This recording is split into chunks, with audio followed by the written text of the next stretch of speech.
সমুদ্র ভাইয়া সহ তার দলবল ড্রয়িং রুমে বসেছে। সকিনার মাও চা নাস্তা নিয়ে আসতেছে। আমি বাহির থেকে নাদিয়া আপু, ছোট চাচার মেয়ের কতগুলো ছোট ছোট পাথর নিয়ে বাড়ির ভেতরে দৌড় দিয়েছিলাম, কারণ পাথরগুলো চুরি করার উদ্দেশ্য ছিল আমার। হঠাৎ ভার সামলাতে না পেরে সখিনার মায়ের ওপর পড়ে গেলাম। সখিনার মায়ের হাতে থাকা কাঁচের কাপ পিসগুলো ঠাস ঠাস করে ভেঙে গেল, কিন্তু আমার হাত থেকে পাথরগুলো পড়ল না। উপস্থিত সবাই হতবাক হয়ে তাকিয়ে রইল। আমি ভয়ে আশেপাশে তাকাচ্ছি, কারণ এখন মায়ের সামনে পড়া যাবে না, তাহলেই উত্তম মাধ্যম খাবো। একে তো কাঁচ ভেঙেছি, তার উপর চুরি করেছি। সামনে কতগুলো মানুষ আমার দিকে তাকিয়ে আছে। দিক বিদিক হয়ে পালানোর চেষ্টা করতেই, সামনে পা বাড়াতেই ছোট্ট হাতের বাহুটা ধরে সমুদ্র ভাইয়া টান দিয়ে দূরে দাঁড় করালো। একটু রেগে বলল, ঝিনুক, এত বড় মেয়ের এ কোন ধরনের হাঁটা চলা? আমি এখনই মেজো কাকিমাকে বলছি। হাতে পায়ে বড় হচ্ছিস, মাথায় জ্ঞান বুদ্ধি নেই তোকে? হঠাৎ করে বসে থাকা একটা ছেলে বলল, সমুদ্র, এটা কি তোর বলা সেই চুরি পাখি যার উঠতে মানা, তবু ওরার হাজারো ব্যর্থ চেষ্টার প্রচেষ্টা? ইন্টারেস্টিং। এ পিসি শোন। আমাকে পিসি বলাতে আমি রেগে গেলাম। হাতের পাথরগুলো ছেলেটার দিকে ফিক্কা মারলাম। চিৎকার করে বললাম, আমি পিসি না, পিসি না, আমাকে পিসি ডাকলে? আর কিছু বলার আগে মা এসে আমাকে সবার সামনে উত্তম মাধ্যম দিল। আমি কাঁদতে কাঁদতে সেখান থেকে বিদায় হয়েছিলাম। আহ, কি ভয়ঙ্কর, কি লজ্জা! আজও সমুদ্র ভাইয়ার সেই বন্ধু আমাকে দেখলে সিসকাদুনে বলে ডাকে। খাবার খেতে বসেছি। হঠাৎ আমাদের মহিলাদের সাথে এক পুরুষ মানুষের সঙ্গ মিলল, আর চোখে তাকালাম সমুদ্র ভাইয়া। সে হেলে দুলে প্রতিবারের মতো আমার পাশের চেয়ারে বসল। উফ, খাইতে বসলো, শান্তি নাই। আমার মন বলছে এখানে নিশ্চিত কিছু একটা ঘটবে, যদিও আমার ইন্টেনশন বা অনুমান লেভেল অতটা ভালো না, যা কখনো কাজ করে না। আমি যা ভাবি সবসময় তোর উল্টোটাই ঘটে। তবে আমি এতটুকু শিওর, যেখানে আমি আর সমুদ্র ভাই একসাথে থাকব, সেখানে আমার জীবনে অপ্রীতিকর ঘটনা ঘটবে না। টর্নেডো, সাইক্লোন, নার্গিসের মতো বড় বড় ঘূর্ণিঝড় হানা দিবে না। সেটা ভাবার নেহাত বোকামির কাজ। সবাই খাচ্ছে, যে যার মতো খাচ্ছে, আমিও খাচ্ছি, কিন্তু সেই কচ্ছপের গতিতে। সচরাচর সকাল সকাল রুটি আর নানা প্রকার ভাজি থাকে, তবে আজ ব্যতিক্রম। বড় চাচার নাকি সকাল সকাল একটু হেভি ভারী টাপ খাবার খেতে ইচ্ছে করছিল। তে বড় চাচি সহ বাকিরা ভাত সহ কয়েক প্রকার মাছ রান্না করেছেন। আমার আবার মাছ অপছন্দ পছন্দ দুই তালিকায় আছে। কাটার জন্য মাছ খেতে পারি না বলে অপছন্দ, অথচ কেউ কাটা বেছে দিলে আমি মাছ বিড়ালের চেয়েও বেশি পছন্দ করি। মা চাষিদের খাবার খাওয়া শেষ, তারা যার যার মতো উঠে চলে যাচ্ছে। যদিও এখন আমার মন চাচ্ছে মা বলে একটা চিৎকার দেই, আর দিয়ে বলে আমাকে একটু কাটা বেছে খাইয়ে দাও। আমি নিজের হাতে খাবার খেতে খেতে হয়রান হয়ে গেছি, কিন্তু সেটা হলো না। আমার সেই সাহস নেই, কারণ মায়ের খাবার খাওয়া শেষ। এখন তাকে এটা বলা মানে নিজের পায়ে নিজে কুড়াল মারা। নির্ঘাত এই বয়সেও উত্তম মাধ্যম খেতে হতে পারে। যাই হোক, এখন আমার বিন্দু মাত্র সমুদ্র ভাইয়ার সামনে মায়ের বকা কোনোটাই খেতে ইচ্ছে করছে না। এক বিশাল পরিমাণ ক্ষুধা নিয়েই উঠে দাঁড়ালাম। খাবার আর খাবো না, এক গ্লাস পানি খেয়ে রুমের দিকে রওনা হব। ব্যাগ গুছিয়ে নানুবাড়ি ফিরে যাব, সেখানে গিয়েই না হয় আবার নাস্তা খাবো। পা বাড়ানোর আগে এই সমুদ্র ভাইয়া বাহু ধরে টান দিয়ে বসিয়ে দিল। আমি বড় বড় চোখে তার দিকে তাকালাম। চোখ দিয়ে ইশারে বললাম, হয়েছে কি? সমুদ্র ভাইয়া বলল, সবার প্লেটের খাবার খাওয়া শেষ, তোর প্লেটের ভাত অর্ধেকও তো শেষ হয় নাই। সমস্যা কি? ইদানিং দেখছি খাবার এটো করছিস। আমি মুখটা মলিন করে বললাম, আমার কথা আপনাকে ভাবতে হবে না। আমার দিকে নজর রাখতে কে বলেছে? আমার ইচ্ছে হয় নাই, আমি খাই নাই। তাছাড়া 10 সেকেন্ডের মতো থেমে রইলাম। একটা বড় নিঃশ্বাস নিয়ে আবার বললাম, আমার অন্যের হাতে খাবার খাওয়ার অভ্যেস এখনো যায় নাই। এমনিতেও আমি মাছের কাঁটা বেছে খেতে পারি না, কাঁটা থেকেই যায়, আর সেটা সুযোগ বুঝে আমার গলায় ঝুলে পড়ে, মানে আটকে যায়, তাই খাবারই। আর কিছু বলার আগে সে প্লেটটা তার দিকে টেনে নিল। আমি ভাত নিয়েছিলাম অল্প, সে গটগট করে 2 চামচ আরও ভাত নিয়ে নিল, মাছের সংখ্যাও বাড়িয়ে নিল। আমি অবাক হয়ে জিজ্ঞাসা করলাম, আপনি না মিনিট 2 আগেই প্লেট ভর্তি খেলেন, এখন আবার এত মাছ আর ভাত কে খাবে? সমুদ্র ভাইয়া বলল, তুই খাবি। দেখ পিসি, আমরা মাছে ভাতে বাঙালি, তাই এই মাছ আর ভাত সম্পূর্ণ খাওয়াটা তোর জন্য দুধ ভাত। যদি মাছ ভাত না খেতে পারিস তাহলে নিজেকে কখনোই বাঙালি বলে পরিচয় দিবি না। তবে আমার বিশ্বাস তুই খাস বাঙালি, না এখন চুপচাপ হাঁ কর। আমি এবার অবাকের অষ্টম আকাশে উঠে গেছি। কি সুন্দর লজিক তার। প্রথমে ভাবছিলাম সে হয়তো মাছের কাঁটা বেছে দিয়ে চলে যাবেন, কারণ এখন তার একটু রেস্টের প্রয়োজন। কিন্তু আমার ভাবনা ইন্টিগ্রেশন একটুই কাজ করলো না, বিপরীত প্রতিক্রিয়া করে। এটাই তার একটি জলজান্ত প্রমাণ। সমুদ্র ভাইয়া তারপর বলল, কিরে হাঁ কর, কথা কানে যাচ্ছে না? ধমকের সুরে। আমি হাঁ করতেই মুখে ভাত পুড়ে দিল। আমিও মাছ ভাত পেয়ে খেয়েই যাচ্ছি।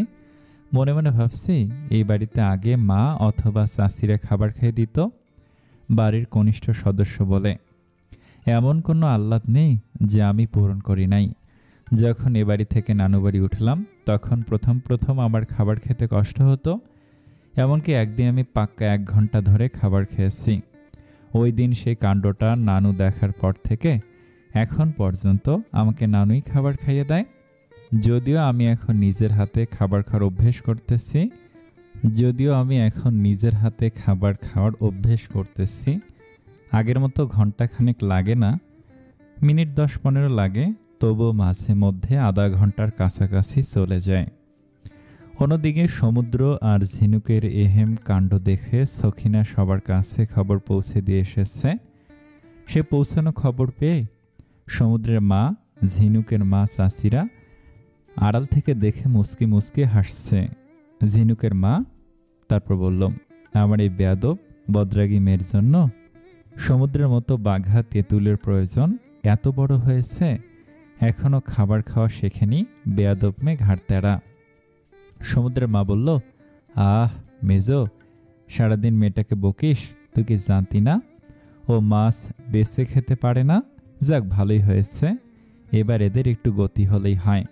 বাড়ির ছোট বউ, ছোট চাচি কুটকুটিয়ে হেসে উঠল, বলল, যাই তাহলে আমি একটু কাঁটা গায়ে নুনের ছিটা দিয়ে আসি। সমুদ্রের মা, ঝিনুকের মা না বলেও তাকে ছোট চাচিকে থামাতে পারল না। খাবার প্রায় শেষের দিকে, এর মধ্যেই ছোট চাচির আগমন। এই প্রথম একটু লজ্জা পেলাম, তবুও চোখে মুখে প্রকাশ করলাম না। সমুদ্র ভাইয়ের দিকে তাকালাম, তার মুখে কোনো প্রতিক্রিয়াই দেখলাম না। মনে হচ্ছে এহেম কাণ্ড সে রোজ রোজ করে, এটা আহামরি কোনো ব্যাপারই না। তাই তার একমাত্র কাজ হচ্ছে আমাকে খাবার খাওয়ানো। ছোট চাচি তারপর বলল, এরে ঝিনুক, হচ্ছেটা কি? আমাদের সামনে সমুদ্রের সাথে টম অ্যান্ড জেরির মতো ঝগড়া করতে থাকোস, আড়ালে তো ঠিকই বাঘে মহিষে এক ঘাটে জল খাচ্ছিস। ব্যাপারটা কি? 2 ভুরু উঁচু করে নাচাতে নাচাতে। আমি কি বলবো? তাদের কথা তো ভুলেই গেছি। লজ্জায় মাথা কাটা যায় বলে অবস্থা।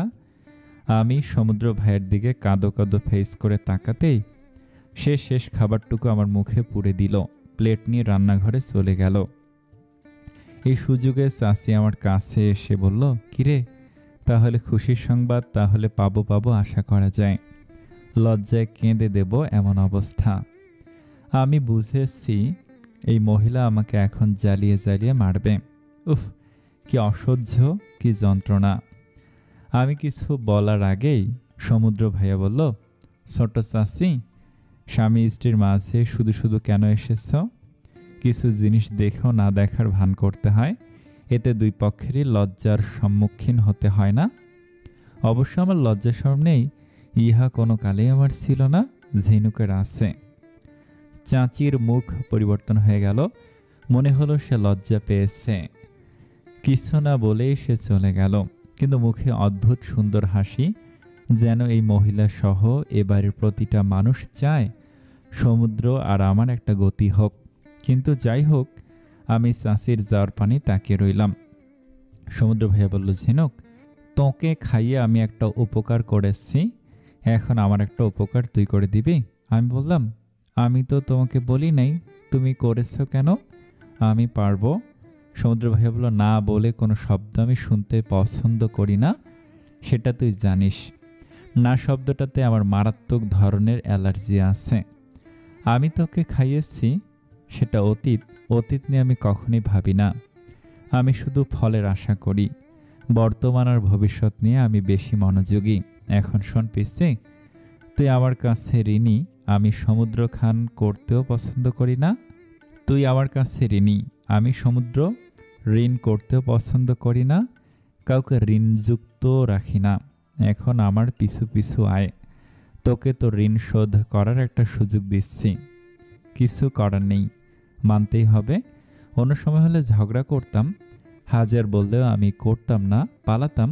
আমি নিতান্তই কামচোর স্বভাবের মেয়ে।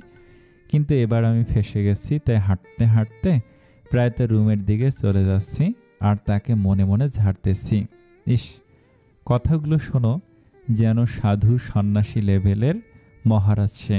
ঋণ করি না, ঋণযুক্ত রাখি না, ভেঙ্গিয়ে। মনটা চাচ্ছে গলা টিপে হত্যা করি, না হয় পিঙ্ক কালারের গোবর জল খাইয়ে মেরে ফেলি। ঢং দেখো, মনে মনে বললাম। সমুদ্র ভাইয়া বলল, আমাকে ভেংসি কেটে লাভ নেই। এগুলো নেহাত তোর গোবর মাথার বাচ্চা ধরনের চিন্তা ভাবনা। আর আমি এত সহজে মরব না। আগে তোকে ডজনখানেক বাচ্চার মা বানিয়ে নেই। হঠাৎ করে আমার দিকে ঘুরে দাঁড়ালো। আমিও সামলাতে না পেরে তার বুক বরাবর ধাক্কা খেলাম। ওমা, সে আমার মনের কথা বুঝতে পারলো কি করে? আমি কিছু বলার আগেই সমুদ্র ভাইয়া একটু ঝুঁকে ফিসফিস করে বলল, এত চিন্তা করে লাভ নেই। আমি তোর মনের কথা পড়তেও শুনতে পারি। তাই এখন তুই শোন, মনোযোগ দিয়ে শোন। আমাকে মারতে হলে তোকে অন্য কিছুর ছলনা নিতে হবে, সেটা ভালোবাসা। কিন্তু জানিস, আমার ধারণা, একবার তুই সেই স্বাদ পেয়ে গেলে কখনোই আমাকে মারতে পারবি না, চুরি বউ। আমি চমকে তার দিকে চোখ বড় বড় করে তাকালাম। সমুদ্র ভাইয়া বলল, এভাবে তাকে থাকিস না চুরি বউ, বুকে লাগে, বড্ড বেশি লাগে। শোন, প্রহর শেষে আলোয় রাঙা সেদিন চৈত্র মাস, আমারই চোখে দেখবি তুই তোর অদ্ভুত এক সর্বনাশ। আশ্চর্য হয়েছি, সেই ভাব এখনো চোখ মুখ থেকে কাটেনি, বরং আবারও সমুদ্র ভাইয়ার কথার মায়ায় ফেসে গেলাম। সে কিসের কথা বলছে? তার চোখে আমার সর্বনাশ? ভালোবাসা বয়ে গেছে তাকে ভালোবাসার। সবসময় এমন কেন সে পাকাপোক্ত শক্ত শক্ত ভাষায় কথা বলে? মাথায় ঢোকে না। সমুদ্র ভাইয়া দূরে সরে গেল, হো হো করে হেসে উঠল এবং তার সে বিখ্যাত ডায়লগটা বলল, এপিসি শোন, বেশি চিন্তা করিস না। তোর মাথায় বুদ্ধি নেই, ঘিলু নেই, আছে শুধু ভর্তি ভর্তি গোবর। গোবর, যেখানে গোবরে পদ্ম ফুল ফোটা তো দূরের কথা, জংলি ফুলও ফুটবে না। বলতে বলতে সমুদ্র ভাইয়ের রুমের ভেতরে ঢুকলাম। এমনিতেই সকাল থেকে আমার সাথে আজগুবি ঘটনা ঘটেছে, এখানেও ঘটবে না তা ভাবাটা হাস্যকর। বরং এখানে তার চেয়ে বড় হাস্যকর ঘটনা ঘটবে। আহা, এই ঘটনা আমি হজম করতে পারবো তো? সে যাই হোক, তার রুমটা আমার বড্ড পছন্দের। তিনি খুবই গোছগাছ স্বভাবের মানুষ। গোছগাছ থাকাটাই স্বাভাবিক, মেয়ে হয়েও। আমি কিন্তু এত গোছগাছ স্বভাবের মানুষ নই, আমার ভালো লাগে এলোমেলো। একবার একটা এক্সপেরিমেন্ট করে দেখা দরকার। আমার রুমের সব কিছু এলোমেলো করে অগোছালো অবস্থায় রাখবো, তারপর রুমের ঠিক মাঝখানে শুয়ে থাকবো।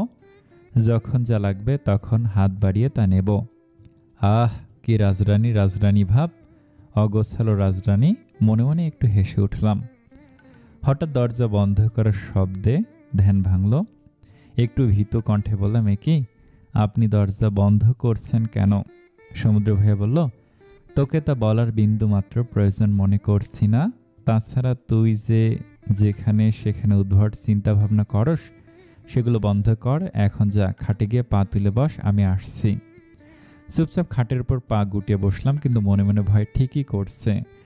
কলিজা ধুরু ধুরু করছে। সমুদ্র ভাইয়া কি সত্যি আমার মনের কথা বুঝতে পারে, শুনতে পারে, পড়তে পারে? কি করে? টেকনিকটা আমাকেও জানতে হবে। এর মধ্যেই সমুদ্র ভাইয়া তার গায়ের টি শার্টটা খুলে ফেলল। ওমা! আজগুবি চিন্তা ভাবনা মাথা থেকে উড়ে গেল। আর আমি তাকিয়ে আছি তার দিকে। সত্যি সে সৃষ্টিকর্তার হাতে তৈরি সুন্দর একটা মানুষ। আল্লাহ যাকে দেন চারদিক দিয়ে পরিপূর্ণ করে দেন। সে এরকম ভাগ্য নিয়ে এসেছে, মনে হচ্ছে তার কোনো খুঁত নেই। সে পরিপূর্ণ একজন মানুষ। আমি বলবো না সিক্স প্যাক বডি বিল্ডার, কিন্তু জিম করা শক্তপেশী বহুল শরীর, এক কথায় পারফেক্ট। তবে মেয়েরা সাধারণত ছেলেদের শরীর দেখলে আকৃষ্ট হয়। আমিও মেয়ে, আমিও তাকিয়ে আছি, চোখ ফেরাতে পারছি না। এর মধ্যেই সমুদ্র ঝিনুকের দিকে তাকিয়ে থাকা দেখে মুচকে হাসল। তাহলে সে ঠিক ছিল? তার সুরি বউ তার প্রতি আকৃষ্ট হয়, হয়তো আকৃষ্ট হয় বলেই দূরে দূরে পালিয়ে পালিয়ে বেড়ায়। সমুদ্র বিছানায় শুয়ে ঝিনুকের কোলে মাথা রাখল। আমার কোলে হঠাৎ সমুদ্র ভাইয়া মাথা রেখেছে। আমি যেন স্থির হয়ে গেলাম। ধ্যান ভেঙেছে সেই কবেই। একে তো লজ্জা পেয়েছি, তার ওপর সে আমার কাছে আসাটাই আমি অপ্রস্তুত হয়ে গেলাম। সমুদ্র ভাইয়া বলল আমার দিকে। আমার অনুমতি ছাড়াই তাকিয়েছিলি? বড্ড সাহস বেড়েছে তো তোর। যাই হোক, ঘুরে ফিরে জামাই যেহেতু তোর, তাহলে আমিও তোর। আমার সব কিছুই তো তোর। যা, মাফ করে দিলাম। এখন মাথাটা হাতিয়ে দে তো, ঋণ শোধ কর তোর। এই বেটা মানুষ এত নির্লজ্জ আর চালাক, ভাবা যায়? কি বুদ্ধিমান! একে তো আমাকে অপ্রস্তুত করে নিজে আবার শাক দিয়ে মাছ ঢাকার চেষ্টা করে বলছে, শোনবে, দোষ কিন্তু আমার শরীরের না, তোমার চোখের। কেন যে তার হাতে খেতে গেলাম? ধ্যাৎ, এখন শাস্তিও ভোগ করতে হচ্ছে।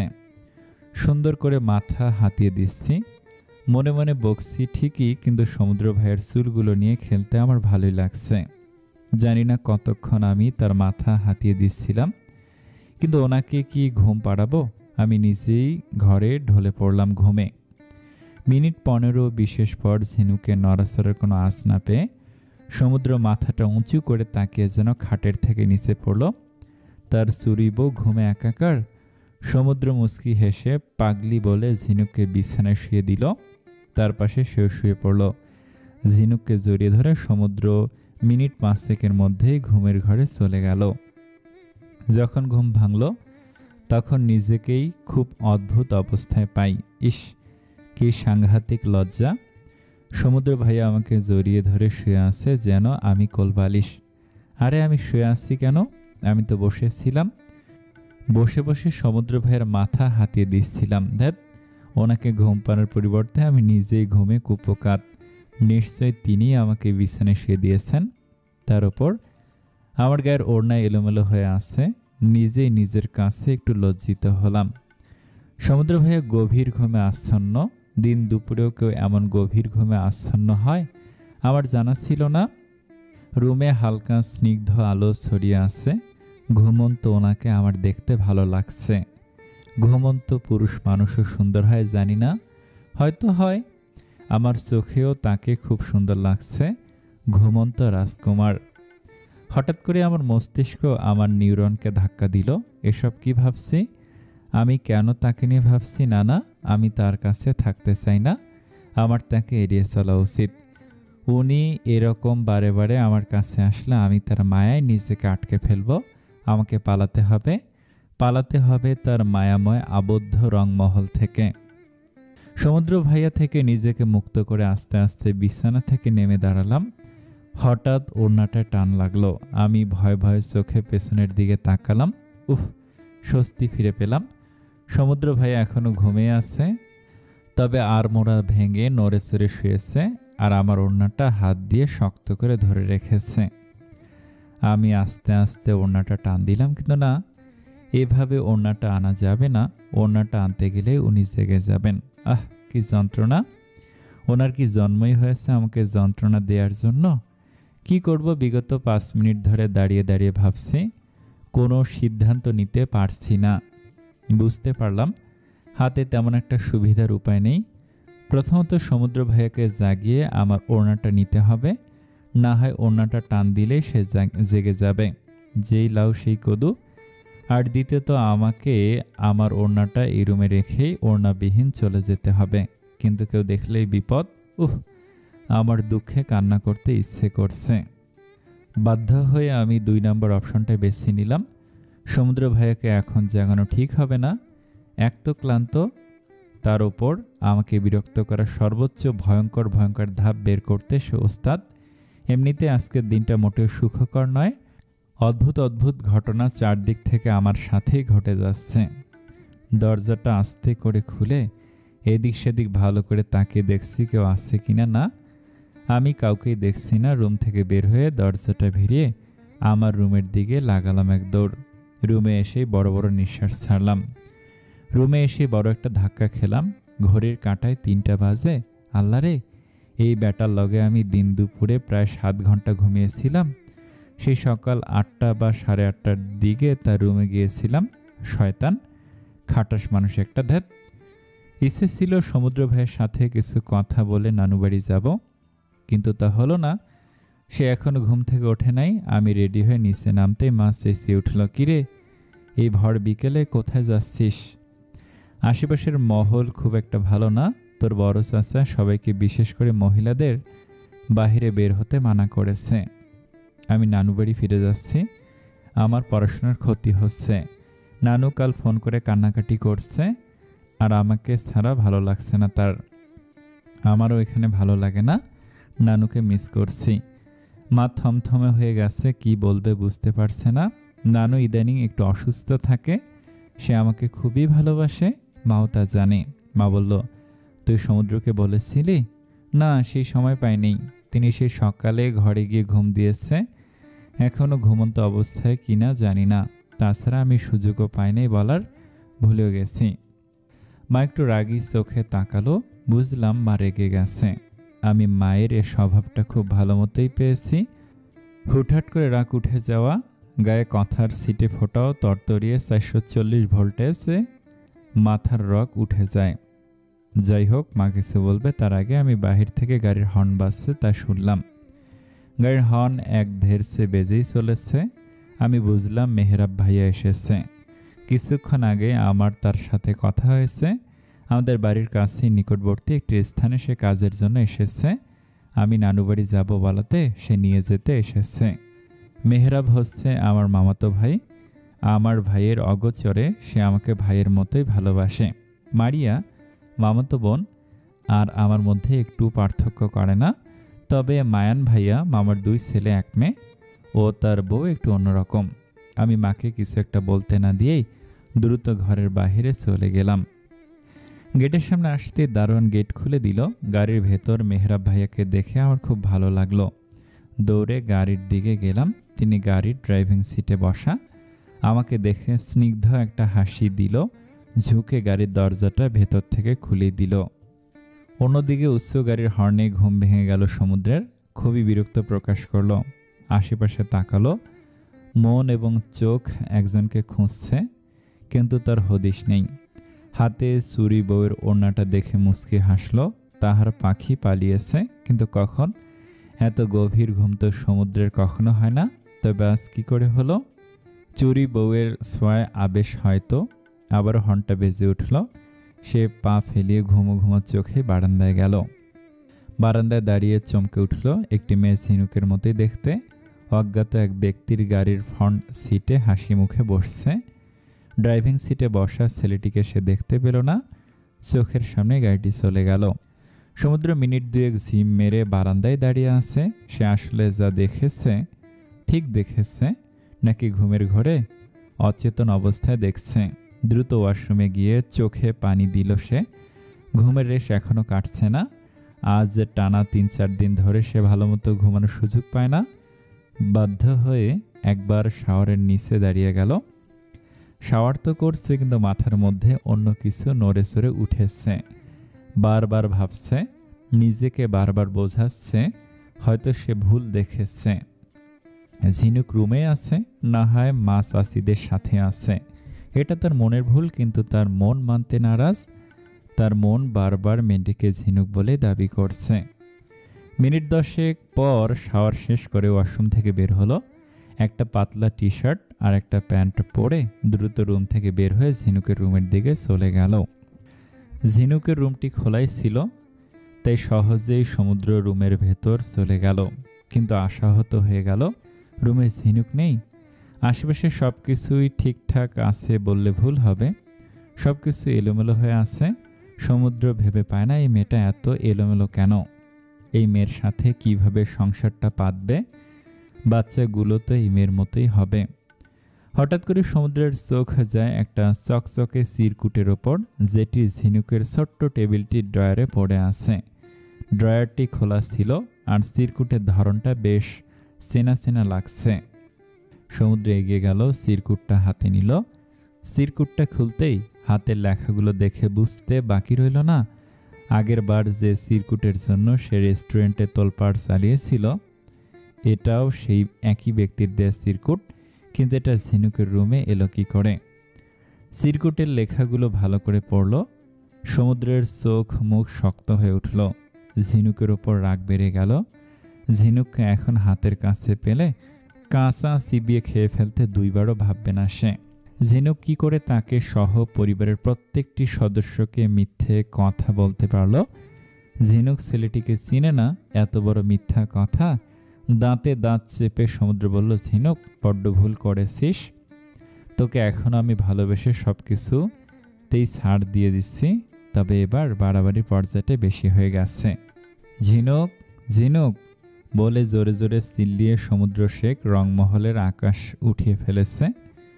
বাড়িতে আপাতত সমুদ্র ছাড়া কোনো পুরুষ সদস্য নেই। বাড়ির প্রত্যেকটি মহিলা সহ কাজের মানুষগুলো ড্রয়িং রুমে এসে হাজির হয়েছে। সবাই জানে সমুদ্র যখন চিৎকার করে তার মানে খুবই ভয়ঙ্কর কিছু সামনে ঘটতে চলেছে। সমুদ্রের মা বলল, কিরে বাবা, ঝিনুক ঝিনুক বলে চিৎকার করছিস কেন? বাচ্চা মেয়েটা আবার কি করলো, হয়েছে কি? সমুদ্র বলল, ঝিনুক কোথায়? বাবা একটু শান্ত হ, আমার পাগল ঘাড়ে তেরা মেয়েটা নানু বাড়ি আবারও গেছে, ও তো তোকে, তাহলে আমি ঠিকই ছিলাম, ওটা ঝিনুকই ছিল। সমুদ্র আর কিছু না বলে গটগট করে বাড়ির বাইরে চলে গেল। বাড়ির প্রতিটা মানুষ সমুদ্রের যাওয়ার পানে তাকিয়ে আছে। সমুদ্রের মা, ঝিনুকের মা দুজনেই খুব আতঙ্কিত হয়ে পড়ল। সন্ধ্যাবেলা নানু বাড়িতে ঢুকলাম। আমাদের বাড়ি থেকে নানু বাড়ির রাস্তা 20-30 মিনিটের বেশি হবে না, কিন্তু আমাদের অনেক লেট হয়েছে। মেহরাব ভাইয়ার সাথে আমি অনেক জায়গায় ঘুরেছি, খেয়েছি, এটা সেটা। আমার ঘুরতে খুবই ভালো লাগে। মাঝে মধ্যে অনাকাঙ্ক্ষিতভাবে ঘুরতে পারলে সমস্যা কি? অনাকাঙ্ক্ষিত জিনিস লুটে নেওয়ার মজাটাও অনেক। ড্রয়িং রুমে ঢুকতেই মারিয়ে দৌড়ে আমাকে এসে জড়িয়ে ধরল। মামা মামি সহ নানুও খুব খুশি হয়ে গেল। মায়ান ভাইয়ের বউও জোরপূর্বক হাসি দিল। এই এক মহিলা আমার সাথে যে কি সমস্যা আল্লাহ ভালো জানে, আমাকে দেখতে পারে না। আগে মায়ান ভাইয়া আমাকে আদর করলেও ভাবি আসার পর থেকে আমাকে তেমন একটা আদর করে না। তাতে আমার কিছু যায় আসে না, একটা মানুষকে তো আর দুনিয়ার সবে পছন্দ করবে তা তো আর হতে পারে না, তাই না? রাতে ডিনার করে নিজের রুমে গেলাম। বহুদিন পর নানুর হাতে পেট ভর্তি খেয়েছি, যদিও আজ যে সকালেও আমি সমুদ্র ভাইয়ের হাতে পেট পুড়ে খেয়েছি, তাই উপরোক্ত কথাটা আংশিক মিথ্যে বললেও চলে। বারান্দায় বসে আছি, সমুদ্র ভাইয়ের কথাগুলো মনে পড়ছে। তার করা এই কয়েকদিনের কাণ্ডগুলো, কথাগুলো আরও বেশি মনে পড়ছে। আমি না চাইলেও সে আমাকে ছোঁয়ার অধিকার পেয়ে গেছে। আজ তার সাথে যদি আমার বিয়ে না হতো, সে এতদিনে বিয়ে করে লাল টুকটুকে একটা বউ আনতো, একটা বাচ্চা থাকতো আলভি বাবাটার মতো। আমিও ওই বাড়িতে থাকতাম। ওই ঘটনাগুলো দ্বিতীয়বার ঘটতো না। চোখ দুটো জলে পরিপূর্ণ হয়ে উঠল। মস্তিষ্কে আবারও পুরনো স্মৃতি ভেসে উঠছে। মন ভারী হয়ে উঠেছে, খুবই কষ্ট হচ্ছে। বারান্দার ফ্লোরে বসে পড়লাম। হাঁটুতে মাথা নিচু করে কিছুক্ষণ বসে রইলাম। চোখের পানি মুছে মাথা উঁচু করে সেদিনের কথাটা মনে করলাম, যেদিন 3 কবুলে খাতা কলমে আমি সম্পূর্ণরূপে সমুদ্র ভাইয়ের হয়ে গেলাম। চোখ দুটো জলে পরিপূর্ণ হয়ে উঠল। মস্তিষ্কে আবারও পুরনো স্মৃতি ভেসে উঠছে। মন ভারী হয়ে উঠেছে, খুবই কষ্ট হচ্ছে। বারান্দার ফ্লোরে বসে পড়লাম। 4 বছর আগের ঘটনার একাংশ, বিয়ের ঘটনা। শেখ রংমহলের নারীরা যতটা নিয়মাবলীতে আবদ্ধ থাকে, পুরুষরা তার এক ভাগও পালন করে না। ঠিক তেমনি শেখ রংমহলের অন্যান্য মেয়েরা, সাদিয়া আপু, নাদিয়া আপু, মুনতাহা আপু যতটা না নিয়ম নীতি মানার চেষ্টা করে, আমি তার একাংশও মানি না। সময়টা বর্ষাকালের, সময়টা কালবৈশাখীর। সেবার আমার বয়সটা চতুর্দর্শীর ঠিক মাঝামাঝি। খুব করে এক সুযোগ হলো এই রংমহল ছেড়ে বাহিরের জগৎটা দেখার। এটাই আমার জীবনের প্রথম ভ্রমণ। আমার খুশির অন্ত নেই। পলাশ চ্যাটার্জি সমুদ্র ভাইয়ের ক্লোজ ফ্রেন্ড। বিশ্ববিদ্যালয়ে তারা একই ডিপার্টমেন্টে পড়ে। 12 বছর বয়সে পিসি বলায় সে যেই ছেলেকে পাথর নিক্ষেপ করেছিলাম, চট্টগ্রামে বান্দরবন জেলায় তাদের বাড়ি। তার বিয়েতে বাড়ির সবাইকে আমন্ত্রণ জানানো হয়েছিল। সে বছর রাজনৈতিক রংমহল খুবই গরম। দাদু এ নিয়ে 3 বার এমপি ইলেকশনে দাঁড়ায়। 2 বারই দাদু ইলেকশনে উচ্চ ভোটে নির্বাচিত হয়েছিল। এবারও আমরা সবাই আশাবাদী সেই ইলেকশনে পাশ করবেন। দাদু নেতা হিসেবে খুবই ভালো ছিলেন, তাই চারদিকে তার শত্রু দিনে দিনে বাড়তেছিল। সমুদ্র ভাইয়া সহ বাবা চাচারা খুবই ব্যস্ত সময় পার করছিল, তাই বাড়ির বড়রা কেউই যেতে পারছিল না। রাজনৈতিক রংমহল খুবই উত্তাপ বলে সমুদ্র ভাইয়া প্রথমে চাইছিল না পলাশ ভাইয়ের বিয়েতে অংশগ্রহণ করতে, কিন্তু আমাদের আগ্রহ দেখে অবশেষে দাদু বিয়েতে যাওয়ার পারমিশন দিয়েই দিল। যেহেতু পলাশ ভাইয়া অন্য ধর্মের, তাই বাড়ির ইয়ং ছেলেমেয়েরা কেউই অন্য ধর্মের বিয়ে দেখার সুযোগ ও আনন্দ হাতছাড়া করতে চাইছিল না। আমিও জীবনে প্রথমবার 2টা সুযোগ পেয়েছি। সবার মতো আমিও সেই সুযোগ হাতছাড়া করতে চাইনি। আমার স্বপ্ন নিজ দেশের আনাচে কানাচে সহ পৃথিবী ঘুরে দেখার। কিন্তু এমন একটি পরিবারে জন্ম হয়েছে যেখানে কিছু জিনিস নিষিদ্ধ। এর মধ্যে শেখ বংশের মেয়েদের একা একা ঘোরাফেরা নিষিদ্ধ। ঘুরতে গেলে পরিবারের সদস্যদের সাথে, আত্মীয়দের বাড়িতে বেড়াতে পারবে, না হয় বিয়ের পর স্বামীর সাথে। এবার পেয়েছি সুযোগ, অন্য ধর্মের বিয়েও দেখব, ওই শহরটা ঘুরে দেখে আসব। যদিও সমুদ্র ভাইয়া প্রথমে আমাকে নিয়ে যেতে নারাজ ছিলেন, কিন্তু আমি কান্নাকাটি করেছিলাম। দাদা আদেশও দিয়েছিল। আবার পলাশ ভাইয়ের বিশেষ করে আবদার ছিল আমাকে যেন নিয়েই যায়, তাই বাধ্য হয়ে সমুদ্র ভাইয়া আমাকে নিতে রাজি হলেন। আমরা বিয়ের 2 দিন আগে রওনা দিলাম। আমি আমার জমানো টাকা সব নিয়ে নিলাম। মনে মনে ফোন দিয়ে আঁটতে আমি, ঝিনুক সবসময় ওস্তাদ। যদিও আমাদের আরও আগে যাওয়ার কথা ছিল, তবে সমুদ্র ভাইয়া দাদুর ইলেকশনের কিছু কাজ কমিয়ে যাচ্ছিল। অবশেষে আমরা চট্টগ্রামের বান্দরবান জেলার পলাশ ভাইয়ার বিয়েতে অংশগ্রহণ করলাম।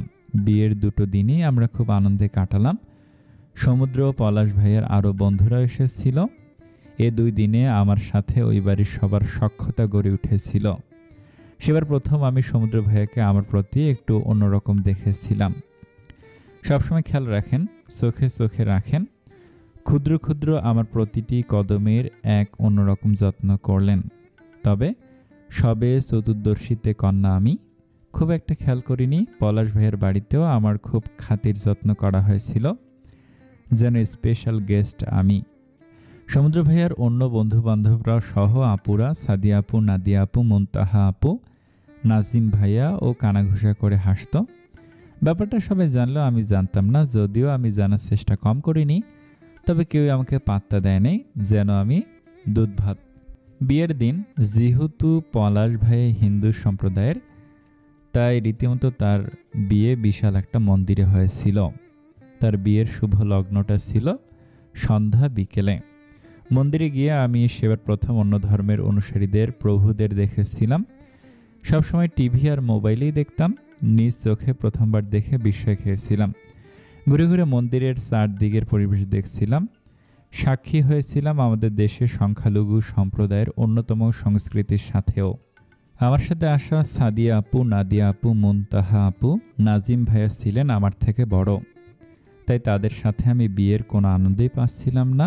যেন 1 প্লেট বিরিয়ানির মধ্যে আমি একটা এলাচ হয়ে ভালোই হয়েছি।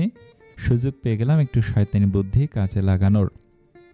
সমুদ্র ভাইয়া তো তার বন্ধুর বিয়ের আগমনে একদম মিশে গিয়েছিল। যদিও আমার দিকে খেয়াল রাখতেন, তবে বিয়ের সন্ধ্যাটা যেন আমার কাছে একদম সুযোগের উত্তম সময় হয়ে হানা দিল।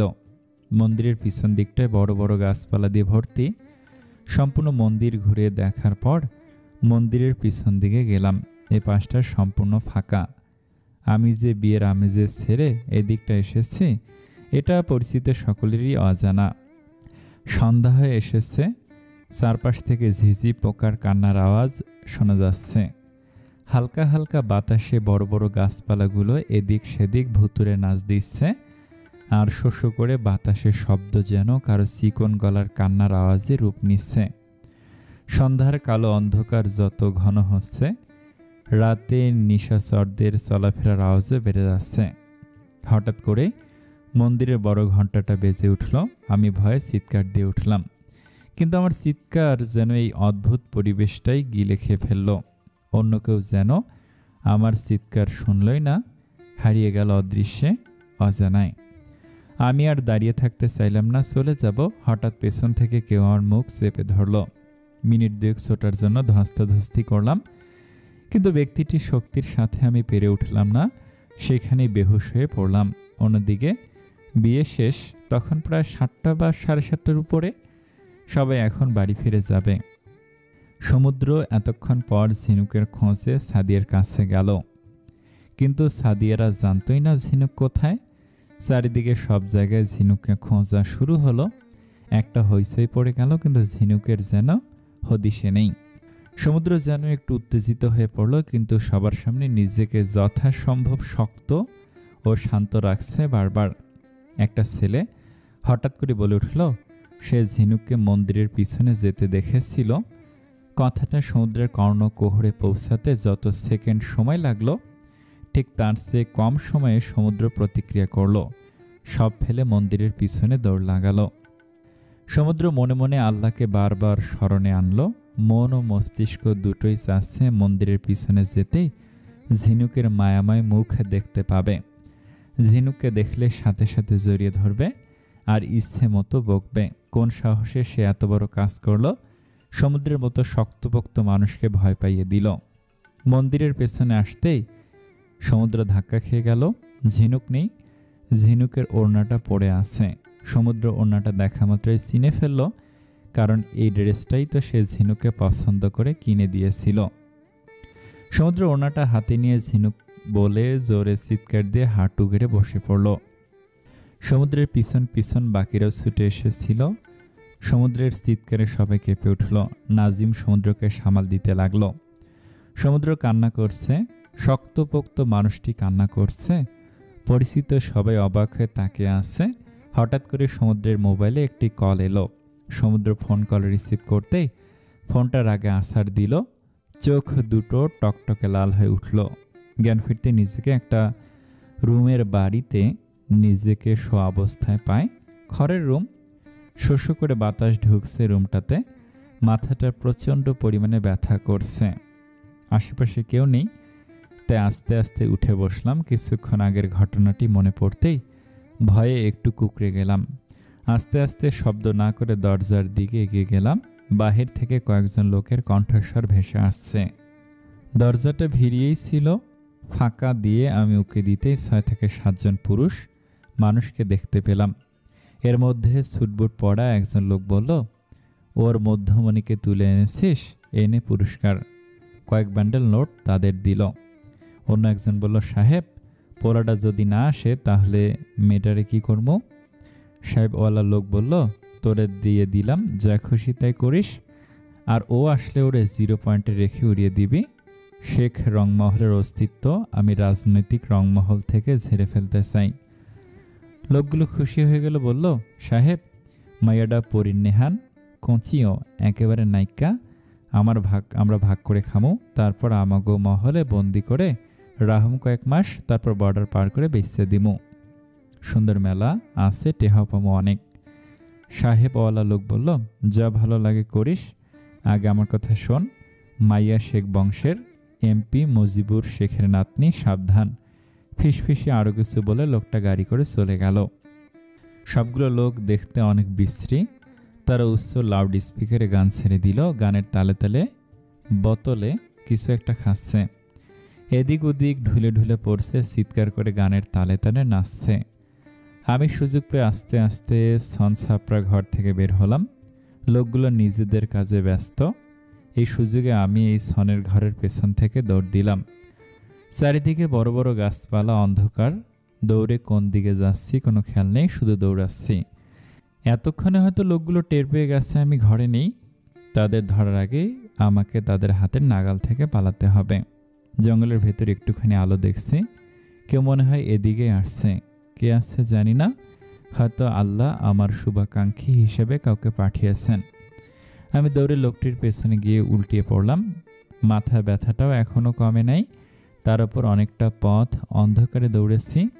তে চোখে মুখে অন্ধকার দেখছি। নিঃশ্বাস নিতে নিতে হাঁপিয়ে উঠছি। হঠাৎ পরিচিত কণ্ঠস্বর ভেসে এলো, সমুদ্র ভাইয়া।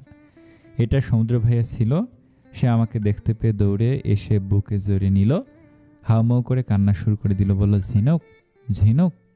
আমি হাঁপিয়ে উঠেছি বলে কথা বলতে পারছি না। হাউমাউ করে কান্না শুরু করে দিল, বলল, ঝিনুক ঝিনুক। আমি হাঁপিয়ে উঠেছি বলে কথা বলতে পারছি না। তবে সমুদ্র ভাইয়াকে দেখে শান্তি পেলাম। কান্না পেয়ে গেল, তবে বলার চেষ্টা করছি। আফসা আফসা কণ্ঠে বললাম, ওরা ছয়জন।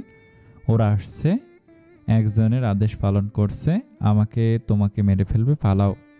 এর মধ্যে আশেপাশ থেকে কয়েকজন লোকের পায়ের শব্দ আমাদের দিকে এগিয়ে আসছে।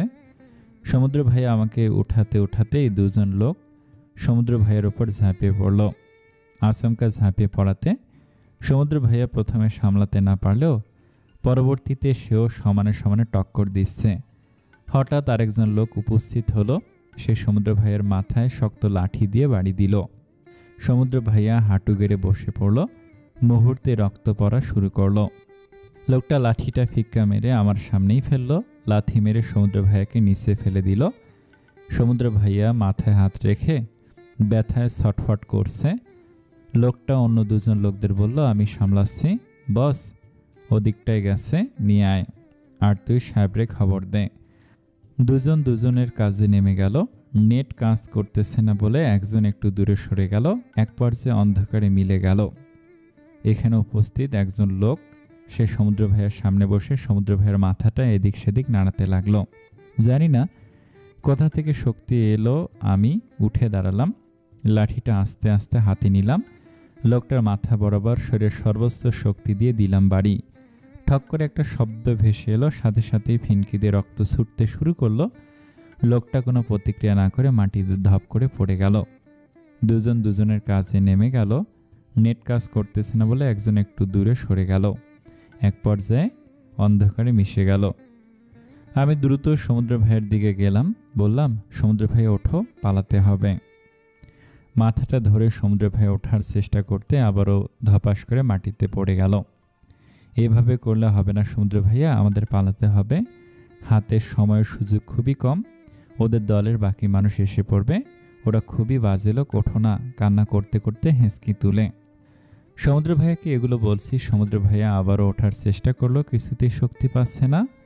সমুদ্র ভাইয়া নিজের গায়ের গেঞ্জিটা একটু কষ্ট করে খুলে ফেলল, মাথায় বেঁধে নিল। যথাসম্ভব সে নিজেকে সামলানোর চেষ্টা করছে। আমি তাকে ওঠার জন্য সাহায্য করার চেষ্টা করছি। নিতান্তই ছোট শরীরের মেয়েটা এমন বলিষ্ঠ দেহের পুরুষকে সামলে উঠতে হিমশিম খেয়ে যাবে। আমারও হয়েছে সেই দশা। অবশ্যই আল্লাহর রহমতে সমুদ্র ভাই উঠে দাঁড়ালো, তবে ব্যথায় কুকড়িয়ে উঠেছিল বারবার। আমরা দিক বিদিক হয়ে একদিকে এগিয়ে যাচ্ছি। খুব দ্রুত যে যাচ্ছি তা নয়, আবার কচ্ছপের গতিতেও না। হঠাৎ করে পাশ থেকে কতগুলো লোকের আমাদের দিকে এগিয়ে আসা দ্রুত পায়ের শব্দ পাচ্ছিলাম। কি করব আমার ছোট্ট মাথায় ঢুকতেছিল না। সমুদ্র ভাইয়া একটা গাছের আড়ালে আমাকে নিয়ে চুপচাপ দাঁড়িয়ে রইল। আমি ফিসফিস করে বললাম, দাঁড়িয়ে আসছি কেন? তারা ধরে ফেলবে আমাদের, চলো, তাদের হাত থেকে পালাতে হবে। সমুদ্র ভাইয়া তার হাত দিয়ে আমার মুখ আলতো করে চেপে ধরে ফিসফিস করে বলল, চুপ করে দাঁড়িয়ে থাক। আমাদের হাঁটার শব্দে তারা এদিকে আসতেছিল, শব্দ করবি না। এর মধ্যে হঠাৎ করে সেই দলের একজন চিৎকার করে বলে উঠল, তোরা পালাইবার পারবি না, এই জঙ্গল থেকে কই যাবি? আমাগো হাতেই ধরা খাইবি। তোরা আমাগো সর্দারের পোলার মাথায় বাড়ি দিছস, সর্দারের কড়া আদেশ, তোগো মাইরা ফেলাইতে হব। তারা সামনের দিকে এগিয়ে গেল। এই সুযোগে আমরা পিছিয়ে যাচ্ছি। আমি ভয়ে ডুকরে কান্না করে উঠলাম। সমুদ্র ভাইয়া তার 2 হাত দিয়ে আমাকে তার সাথে মিশিয়ে নিল। ফিসফিসিয়ে বলল, কান্না করিস না, আমি আছি, ওরা কিছুই করতে পারবে না, একবার বের হতে দে জঙ্গল থেকে। এখনও সমুদ্র ভাইয়ের মাথা থেকে রক্ত চুপসে পড়ছে। এর মধ্যে আকাশ ডেকে উঠল গুরুম গুরুম শব্দে। বড় বড় হাঁক দিচ্ছে, বাতাস জোরে জোরে বইছে, গাছগুলোর এদিক সেদিক হেলে দুলে পড়ছে। আমি খুব ভয় পেয়ে সমুদ্র ভাইয়াকে জড়িয়ে ধরে হাঁটছি। সমুদ্র ভাইয়া আগের থেকেও বেশি এদিক ওদিক দুলছে, মনে হচ্ছে সে যখন তখন পড়ে যাবে। ধুমসে বৃষ্টি শুরু হলো, কি অসম বাতাস, আকাশ ডাকছে। আমরা সামনে অগ্রসর হতে পারছি না, কালবৈশাখীর খেলাতে যেন ফেসে গেছি। কতদূর বৃষ্টির মধ্যে হেঁটেছি জানি না। বৃষ্টির বেগ কমে আসছিল, আকাশ পরিষ্কার হয়ে এসেছে। এর মধ্যেই জঙ্গলের ভেতর কাঁচা রাস্তার মতো কিছু দেখা গেল। নিশ্চয়ই জঙ্গলের মধ্যে এটা পারাপারের রাস্তা। আমরা হয়তো রাস্তা থেকে 5 থেকে 6 হাত দূরে দাঁড়িয়ে রাস্তার দিকে অগ্রসর হব। এর মধ্যেই সমুদ্র ভাইয়া মাটিতে পড়ে গেল। আমি ভয়ে সমুদ্র ভাইয়া বলে চিৎকার করে কেঁদে উঠলাম। আল্লাহর মেহেরবানি, এই সময়ে রাস্তা দিয়েই একজন লোক তার ভ্যান নিয়ে এদিকটায় যাচ্ছিল। আমার চিৎকারে লোকটি ভয় পেয়ে বলল, এখানে কে? এটা বলে উঠল। আমার দিকে টর্চ লাইটের আলো নিক্ষেপ করলো। আমি লোকটিকে দেখে দৌড়ে তার দিকে গেলাম, বললাম, আমাদের সাহায্য করুন। কতগুলো বদমাইশ লোক আমাদের পিছনে পড়েছে, আমার সাথে ওনাকে মেরেছে, রক্ত পড়ছে, থামছেই না, বেহুশ হয়ে গেছে, আমাদের বাঁচান। কান্নাও হেঁকসি মিশে ফেলেছি। লোকটি কথাটা শুনতে দৌড়ে সমুদ্র ভাইয়ের দিকে এগিয়ে এলো, হাতে টর্চ লাইটটা সমুদ্র ভাইয়ের মুখে মারল। আমি সহ লোকটি চমকে উঠলাম। সমুদ্র ভাইয়ের পুরো মুখ রক্তের মাখামাখি। লোকটি দ্রুত সমুদ্র ভাইয়াকে ওঠানোর চেষ্টা করল, কিন্তু সে ওঠাতে হিমশিম খেল। আমি রক্ত দেখে থরথর করে কাঁপছি। লোকটি বলল, ম্যাডাম, দাঁড়াইয়া না থেকে ধরেন, হ্যারে, আমি একলা পারতাছি না। কথাটা কর্ণকুহরে পৌঁছাতে আমিও ধরলাম, সমুদ্র ভাইয়াকে ভ্যানে তুললাম। লোকটি আমাকে ভ্যানে বসতে বলে বুঝিয়ে দিল সমুদ্র ভাইয়ের মাথাটা চাপ দিয়ে ধরতে, যেন আর রক্ত না পড়ে। ছোট ছোট হাতে কাঁপা কাঁপা ভাবে আমিও সেভাবেই ধরলাম। খুব তাড়াতাড়ি লোকালয়ে চলে এলাম। লোকটি গ্রামটিতে ঢুকেই চিৎকার চেঁচামেচি করে অন্য লোকজনদের ডাকার চেষ্টা করলো। প্রতিটা ঘর থেকে মানুষ বের হয়ে এলো। সমুদ্র ভাইয়ার এই অবস্থা দেখে তারা তাড়াতাড়ি প্রাথমিক চিকিৎসার ব্যবস্থা করলো। এটা জঙ্গলের মধ্যে দিয়ে একটা গ্রাম, এখানে আধুনিক সমাজের খুব বেশি জিনিস নেই। গ্রাম্য একজন ডাক্তার সমুদ্র ভাইয়াকে চিকিৎসা করালো। সমুদ্র ভাইয়াকে রেস্টে রাখতে বলল, সাথে খেয়ালও রাখতে বলল খুব। সমুদ্র ভাইয়ের জ্ঞান ফিরল একদিন পর। অতিরিক্ত রক্তক্ষরণে শরীর খুবই দুর্বল। এই মুহূর্তে তাকে শহরে নিয়ে যাওয়া সম্ভব নয়। শহর প্রায় 15-20 কিলোমিটার দূরে। তাছাড়া আবারও ঝড় শুরু হয়ে গেল, যেমন বৃষ্টি তেমন বাতাস। 2 দিন ধরে আমরা এই গ্রামে বন্দী, বের হওয়ার কোনো সুযোগ নেই। চট্টগ্রাম যেহেতু উপকূলীয় অঞ্চল, তাই এই সময়ে কোনো এক ঘূর্ণিঝড় হানা দিয়েছে। এমনিতেই বৈশাখ মাস, এই ঘূর্ণিঝড়ের সাথে কালবৈশাখীও যোগ দিয়েছে। গ্রামগঞ্জের অবস্থা খুবই খারাপ। 2 দিন পর ঘূর্ণিঝড়ের প্রভাব কেটেছে। আজ চারিদিকে চকচকে রোদের সোনালি আলো খেলা করছে। এই 2 দিন আমি দিন রাত সমুদ্র ভাইয়ের সেবা করেছি। আমাদের তারা আলাদা একটা রুমে থাকতে দিয়েছিলেন, সেখানে আমরা ছিলাম। আজ সমুদ্র ভাইয়া হাঁটছেন, তাকে কিছুটা সুস্থ বোধ দেখাচ্ছে। আশেপাশে যেহেতু সব কিছুই ঠিকঠাক হয়েছে, তাই সমুদ্র ভাইয়া চাচ্ছেন শহরের দিকে যাবেন, ঢাকায় ফোন করবেন, পলাশ ভাইয়াকে খবর দিবেন, দেখা করে ঢাকায় রওনা দিবেন, সেখানে গিয়ে যা করার করবেন। কিন্তু আমাদের পরিকল্পনা থেকে উপরের একজন বড় পরিকল্পনা করে রেখেছিলেন। গ্রামের সব মানুষরা একত্র হয়েছেন উঠানের মাঝে। গ্রামের মৌলর বসে আছেন, সাথে গ্রামের মুরব্বীরাও। আমাদের দেখে সবে খুশি হলো, তাদের সাথে বসার জন্য আমন্ত্রণ জানালো। 2 দিন সমুদ্র ভাই অসুস্থ ছিল এবং ঝড় বৃষ্টি হয়েছে বলে তারা সরাসরি আমাদের কিছু জিজ্ঞাসা করেন নাই। তারা আমাদের এটা সেটা কত কিছুই জিজ্ঞেস করলো। আমরা শুরু থেকে সব কিছুই খুলে বললাম। হঠাৎ করে গ্রামের মোড়ল জিজ্ঞাসা করলো, তোমরা স্বামী স্ত্রী না? বিয়ে কতদিন ধরে হয়েছে? আমি সহ সমুদ্র ভাইয়া চমকে উঠলাম, বললাম, আমাদের বিয়ে হবে কেন? উনি আমার চাচাতো ভাই। মোড়ল হাত দিয়ে ইশারায় থামিয়ে দিল। মুরব্বীরা একে অপরের সাথে কথা বলা বলি শুরু করে দিল। গ্রামের মানুষজন অদ্ভুত চোখে তাকাচ্ছে। হঠাৎ পরিবেশ বদল হয়ে গেল। আমি ভয় পেয়ে সমুদ্র ভাইয়ের দিকে তাকালাম।